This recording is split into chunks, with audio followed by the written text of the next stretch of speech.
Hello everyone. इस video में हम हाइड्रोजन बॉन्ड के बारे में और उसके दो डिफरेंट टाइप्स के बारे में देखेंगे।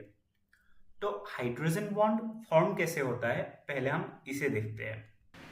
हाइड्रोजन बॉन्ड इसीलिए फॉर्म होता है कि एक इलेक्ट्रोस्टैटिक अट्रैक्शन के वजह से, जो कि हाइड्रोजन और एक इलेक्ट्रोनेगेटिव एटॉम के बीच होता है, ये एक इलेक्ट्रोस्टैटिक अट्रैक्शन फोर्स होता है। लेकिन यहां पर भी कंडीशन है, जो हाइड्रोजन एटम होगा वो एक इलेक्ट्रोनेगेटिव एटम से बाउंड होना चाहिए। इलेक्ट्रोनेगेटिव, वो ज्यादा इलेक्ट्रोनेगेटिव यानी कि मोर इलेक्ट्रोनेगेटिव एटम से बाउंड होना चाहिए। फॉर एग्जाम्पल फ्लोरीन हो गया, ऑक्सीजन हो गया, नाइट्रोजन हो गया।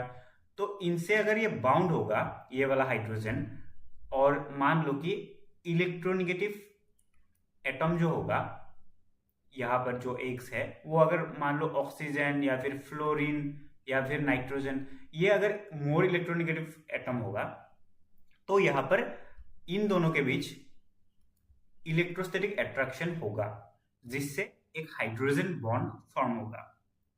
तो इसमें क्या होता है कि जो इलेक्ट्रोनेगेटिव, जो एक्स डेस लिखा हुआ है, वो उसमें क्या होता है कि डेल्टा नेगेटिव चार्ज क्रिएट हो जाता है और हाइड्रोजन पे डेल्टा पॉजिटिव चार्ज क्रिएट हो जाता है। सिमिलरली जो यहाँ पर एक्स लिखा है, यानी कि ऑक्सीजन, फ्लोरीन, नाइट्रोजन, जो भी इलेक्ट्रोनेगेटिव, हाईली इलेक्ट्रोनेगेटिव एटम हो, उस पर भी डेल्टा नेगेटिव चार्ज रहेगा।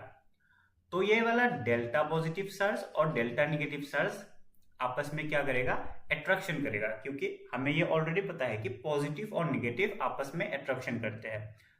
तो ये पॉजिटिव और डेल्टा नेगेटिव और डेल्टा पॉजिटिव दोनों आपस में अट्रैक्शन करेगा, और जिसे हम हाइड्रोजन बॉन्डिंग बोलेंगे। तो अभी देखते हैं कि हाइड्रोजन बॉन्डिंग के कितने टाइप्स हो सकते हैं। तो यहाँ पर मेनली टू टाइप का हाइड्रोजन बॉन्डिंग हो सकता है। एक है इंटरमोलिकुलर हाइड्रोजन बॉन्डिंग और दूसरा है इंट्रामोलिकुलर हाइड्रोजन बॉन्डिंग। तो पहले मैं इन सबको इरेज कर देता हूं ताकि ये लिखने में आसानी हो। ओके, तो पहले देखते हैं कि इन दोनों का डेफिनेशन तो ऑलरेडी लिखा हुआ है, लेकिन मैं इसको अपने लैंग्वेज में आपको समझाता हूं कि इंटरमोलिकुलर हाइड्रोजन बॉन्डिंग में क्या होता है कि जो मॉलिक्यूल होगा, मान लो ये दोनों मॉलिक्यूल है, दो मॉलिक्यूल, तो दो मॉलिक्यूल के बीच हाइड्रोजन बॉन्डिंग फॉर्म होगा। लेकिन इंटरमोलिकुलर हाइड्रोजन बॉन्डिंग में क्या होगा कि मान लो कि ये वाला मॉलिक्यूल है, तो सेम मॉलिक्यूल में एक पार्ट के बीच, दो पार्ट के बीच हाइड्रोजन बॉन्डिंग फॉर्म होगा। तो इसको हम एग्जांपल के मदद से देखते हैं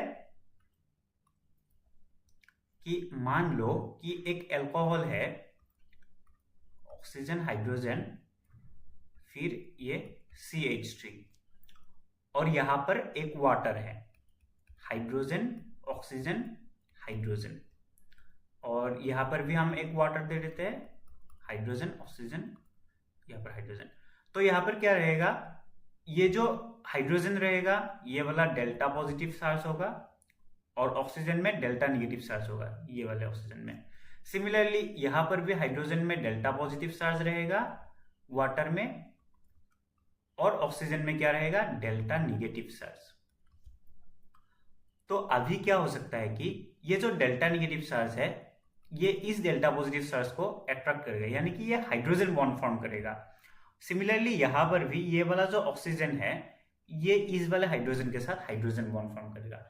तो ये है इंटरमोलिकुलर हाइड्रोजन बॉन्डिंग। ये अलग अलग मॉलिक्यूल्स के बीच हाइड्रोजन बॉन्डिंग फॉर्म करता है। लेकिन इंट्रामोलिकुलर हाइड्रोजन बॉन्डिंग क्या होगा कि फॉर एग्जांपल हम ऑर्थोनाइट्रोफिनॉल की एग्जांपल लेते हैं।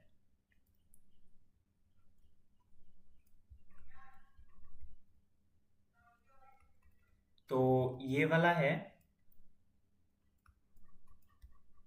O- positive double bond oxygen, तो ये वाला है ऑर्थोनाइट्रोफिनॉल। यहां में क्या होगा कि ये वाला ऑक्सीजन निगेटिवली चार्ज है ऑलरेडी, और ये वाला हाइड्रोजन क्या होगा, डेल्टा पॉजिटिव चार्ज होगा। तो यहां पर क्या होगा कि इन दोनों के बीच भी अट्रैक्शन होगा और ये फॉर्म करेगा हाइड्रोजन बॉन्ड। तो इसमें क्या होगा कि with in the molecule hydrogen bonding form हुआ है, यानी कि सेम ही मॉलिक्यूल में एक पार्ट के साथ दूसरे पार्ट का हाइड्रोजन बॉन्डिंग फॉर्म हुआ है। तो ये वाला एक पार्ट है और ये वाला एक पार्ट है, तो इन दोनों के बीच हाइड्रोजन बॉन्डिंग फॉर्म हुआ है, तो इसे बोलेंगे हम इंट्रामोलिकुलर हाइड्रोजन बॉन्ड।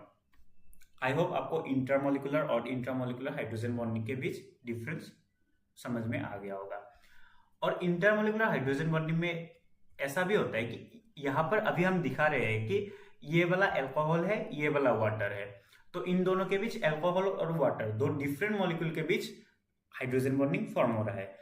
लेकिन ऐसा भी हो सकता है कि सेम मॉलिक्यूल, मान लो कि ये वाला है अल्कोहल CH3 और ये एक दूसरा अल्कोहल है, तो ये सेम मॉलिक्यूल के बीच भी हो सकता है हाइड्रोजन बॉन्डिंग। यहाँ पर ये हाइड्रोजन बॉन्डिंग है, तो ये इसीलिए यहाँ पर लिखा हुआ है कि it is formed between two different molecule, यानी कि वो डिफरेंट मॉलिक्यूल तो दो होना चाहिए, लेकिन ये जो डिफरेंट मॉलिक्यूल होगा ये दोनों सेम कंपाउंड भी हो सकता है और डिफरेंट कंपाउंड भी हो सकता है, लेकिन ये जस्ट मॉलिक्यूल डिफरेंट होना चाहिए hydrogen intermolecular hydrogen bond form करने के लिए। और इंट्रामोलिकुलर में with in the same molecule होता है hydrogen bonding. Thank you for watching.